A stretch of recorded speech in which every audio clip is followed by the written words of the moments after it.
Meu nome é Giovanna Eduarda Hoffmann e hoje eu estou aqui para falar um pouquinho sobre o trabalho Identificação dos Aspectos e Impactos Ambientais do Instituto Federal de Santa Catarina, Campus Gaspar. Então, a nossa linha de raciocínio para desenvolver toda a pesquisa para esse trabalho foi o fato de que há muitos séculos o ser humano retira alguns bens da natureza para garantir o seu sustento, a sua sobrevivência. Só que essa relação, ela nunca foi recíproca, porque muitas vezes o ser humano retirava demais da natureza e não repunha nada lá. Essa falta de reciprocidade, ela acabou por causar a escassez desses recursos naturais e também causou alguns impactos ambientais que nós conhecemos hoje. E aí, com o objetivo de analisar e identificar alguns dos impactos e aspectos ambientais causados por uma instituição de ensino chamada Instituto Federal de Santa Catarina, Campus Gaspar, nós realizamos esse projeto, esse trabalho, que teve a duração de aproximadamente 1 ano. Então, ao identificar todos esses aspectos e impactos ambientais, principalmente os impactos ambientais, o nosso maior objetivo era encontrar, analisar quais situações necessitavam de maiores providências. Ao encontrar quais situações necessitavam de maiores providências, a gente conseguiria melhorar o gerenciamento ambiental da instituição e também fortalecer muito mais toda essa pesquisa na área de sustentabilidade.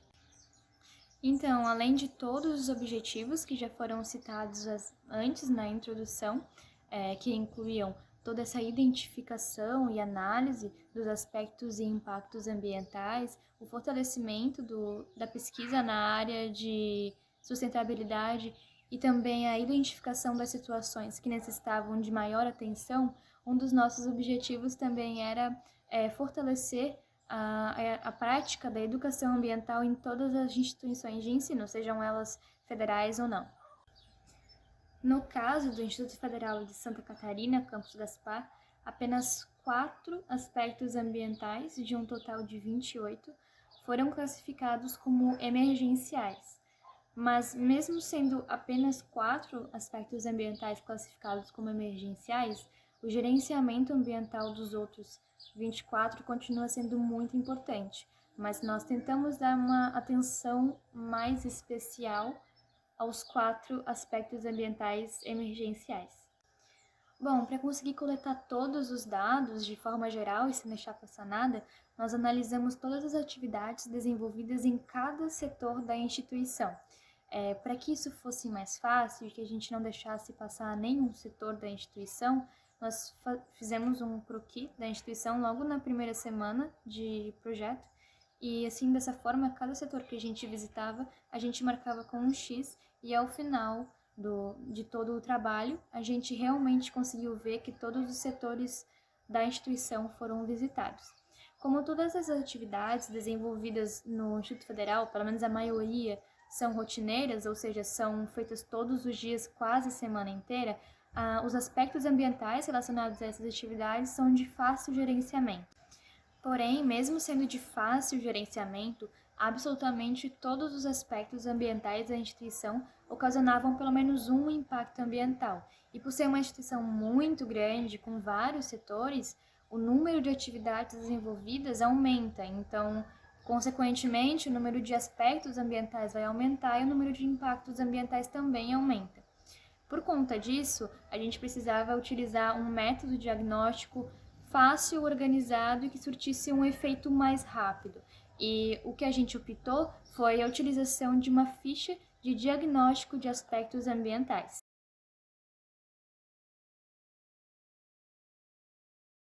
Então, ao final de levantar todos esses dados na ficha de identificação de aspectos ambientais, nós conseguimos tirar algumas conclusões apenas olhando para a ficha.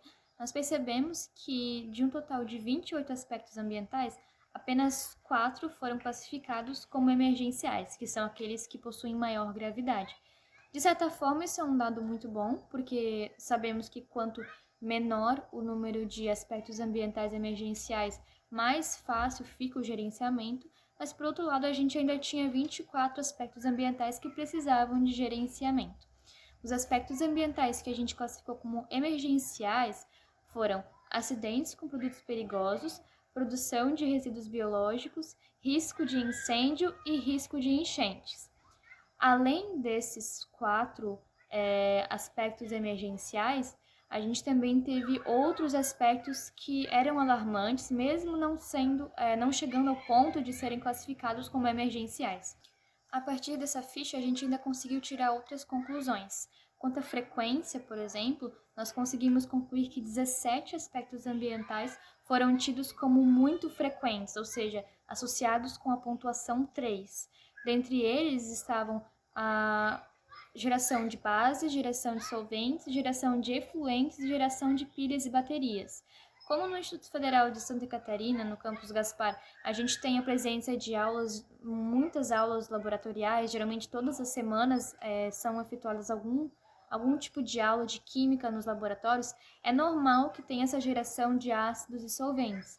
Porém, a gente já toma algumas medidas que são a neutralização desses ácidos e dessas bases, ou seja, eles não têm contato diretamente com o ralo da pia sem antes serem neutralizados. Essa neutralização, ela é feita por profissionais da área, para que também não haja acidente com produtos perigosos por parte dos alunos, porque alguns geralmente não têm experiência, então os professores geralmente neutralizam esses ácidos e essas bases, para que não aconteça nenhum tipo de impacto ambiental mais agravante.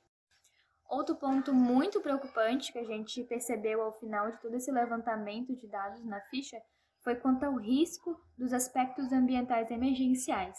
Eu já apresentei anteriormente que o risco de um aspecto ambiental emergencial é a soma da sua severidade com a probabilidade desse aspecto vir a acontecer. Ou seja, quanto maior o resultado da soma desse aspecto ambiental emergencial, significa que ele é muito provável de vir a acontecer e também muito severo. Os aspectos ambientais emergenciais com maior resultado dessa soma foram justamente aqueles que relacionam a produção de resíduos biológicos com acidentes com produtos perigosos. Bom, e finalmente, como eu já havia dito no começo do vídeo, um dos nossos objetivos maiores com todo esse diagnóstico, com toda essa ficha, enfim, com toda essa pesquisa, era justamente minimizar esses impactos e aspectos ambientais da instituição, principalmente aqueles considerados emergenciais ou aqueles que eram quase considerados emergenciais e muito rotineiros. Então, um exemplo que eu posso dar agora é algumas das alternativas que a gente utilizou para minimizar o consumo de água da instituição. Por ser uma instituição muito grande e com muitos alunos, nós fizemos alguns cálculos, nós levantamos o número de aparelhos hidráulicos da instituição e eram muitos aparelhos e também muitos alunos, cerca de 1.000 pessoas mais ou menos passam por dia na instituição. Então, uma das alternativas foi utilizar a água da chuva, a água proveniente da chuva, para regar plantas ou para lavar os panos de chão.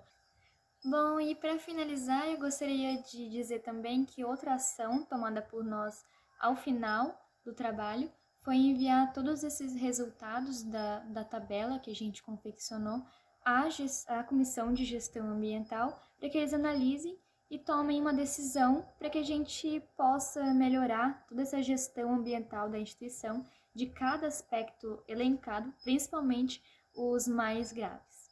Eu agradeço pela atenção e tchau!